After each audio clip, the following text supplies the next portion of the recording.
Millions of Iranians have taken to the streets to commemorate the 35th anniversary of the Islamic Revolution. Demonstrators chanted slogans against Israel and the hostile policies of the US. President Hassan Rouhani said threats against Iran are worthless and childish. On this edition of The Debate, we will discuss the level of public support for the Islamic Republic and the amount of pressure exerted on the country from the West. People across Iran have held demonstrations to mark the 35th anniversary of the Islamic Revolution.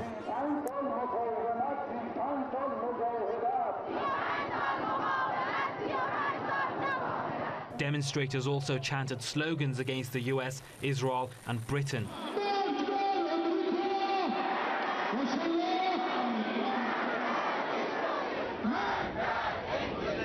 Iranians carried placards and chanted slogans reaffirming their support for the Islamic establishment in the face of threats from outside powers. Addressing demonstrators in the capital, Tehran, President Hassan Rouhani called these threats worthless.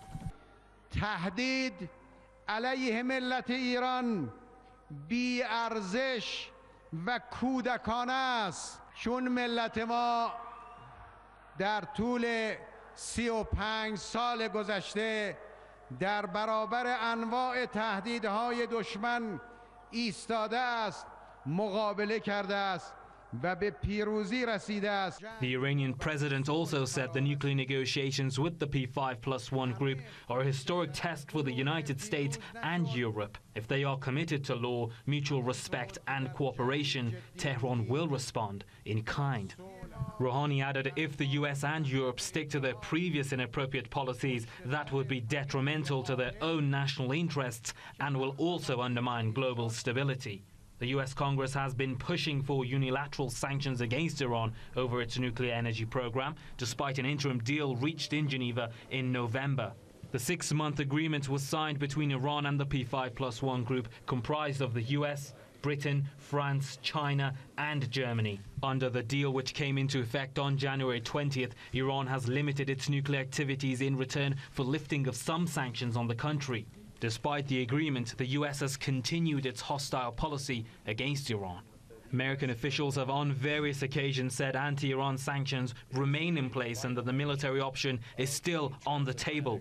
They also warned other countries against doing businesses with Tehran. Iran has time and again urged the US and its allies to respect its legitimate rights, saying that the sanctions will never stop the country from achieving its goals. Iranians once again sent the message through taking part in the rallies marking the anniversary of the 1979 Islamic Revolution.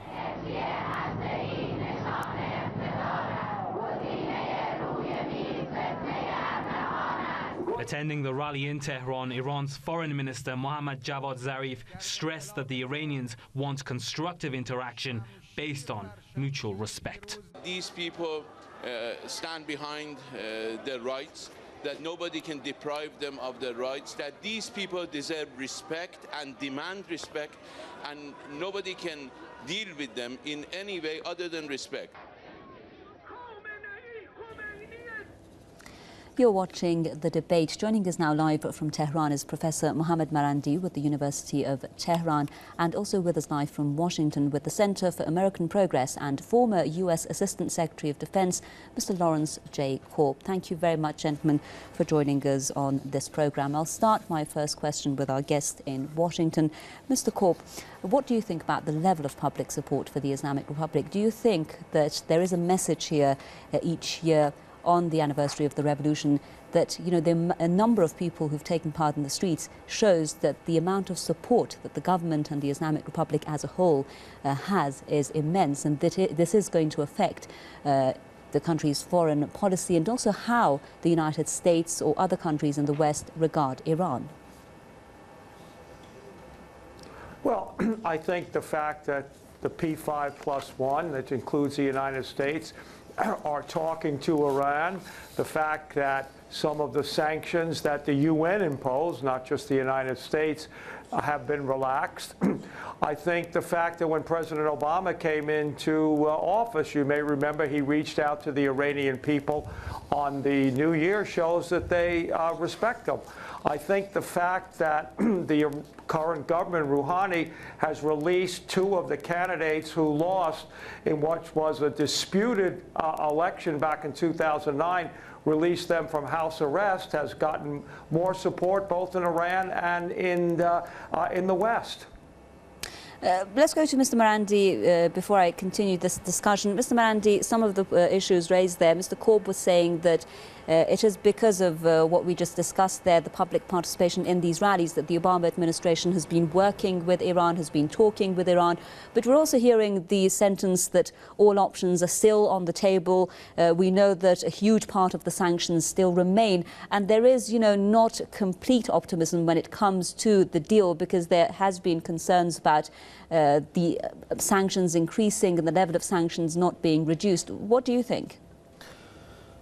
Well, a couple of things. One is that the elections 4 years ago are undisputed. There's no doubt about that now, and the 2 former candidates, Mr. Mousavi and Mr. Karoubi, that your guest is alluding to, are still under house arrest, and they're there basically because they misled many of their supporters who carried out riots in Tehran, and unfortunately people were killed and damage was done.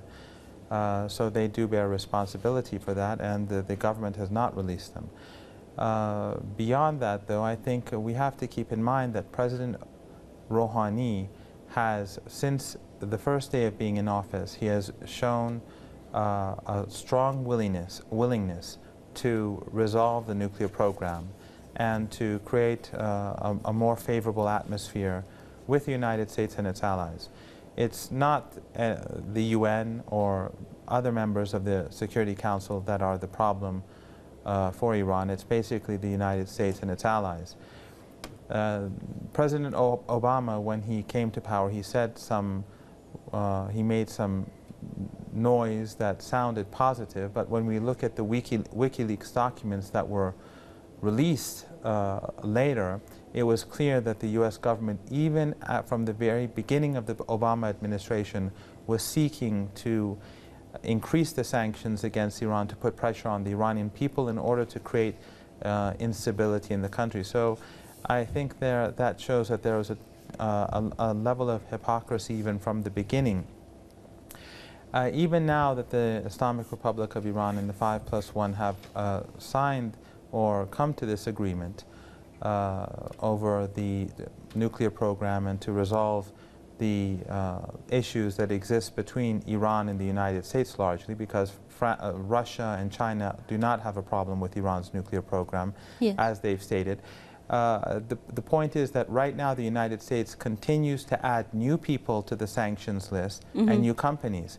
And that goes against the agreement altogether, because it shows that the sanctions are being increased by the United States. When today you have a person who is within the sanctions regime, yes, and he wasn't yesterday, that shows that they have breached this trust. Well, that's the question, isn't it, Mr. Korb? What do you think? I mean, why are we hearing at this specific time, when this deal has been reached, when the next round of talks is upcoming within days in Vienna, new companies, new names added to the sanctions list, and again, the issue of all options on the table? That's created a lot of controversy in Iran. Today, when people were out in the streets, they were chanting slogans against that sentence, and they were saying, we have our options. Our option is independence and resistance. Why do you think this is the way the Obama administration is dealing with Iran? Well, first of all, they were one of the losing candidates was transferred from a state residence to house arrest. So I thought that was a step in the right direction. When people say all options are on the table, when you're negotiating, you never take anything off the table ahead of time. And again, I think it's important to keep in mind that just as there are people in Iran who don't want to negotiate with the United States, there are people in the P5 plus one countries who don't want to negotiate with Iran, given some of the things that have happened over the years. So they say things, but the fact of the matter is, President Obama said, if you increase the sanctions, I'm going to veto it.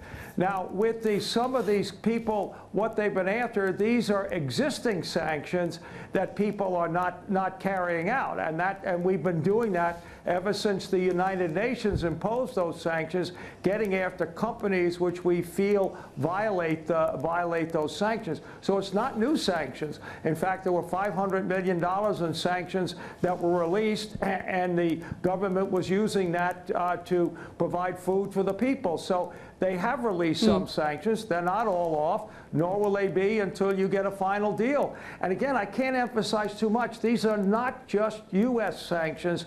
They're international sanctions, and they were put on because when Obama reached out to have negotiations, in fact, made a deal with the former Prime Minister, and when he got home, Ahmadinejad, he was overruled by Rafsanjani.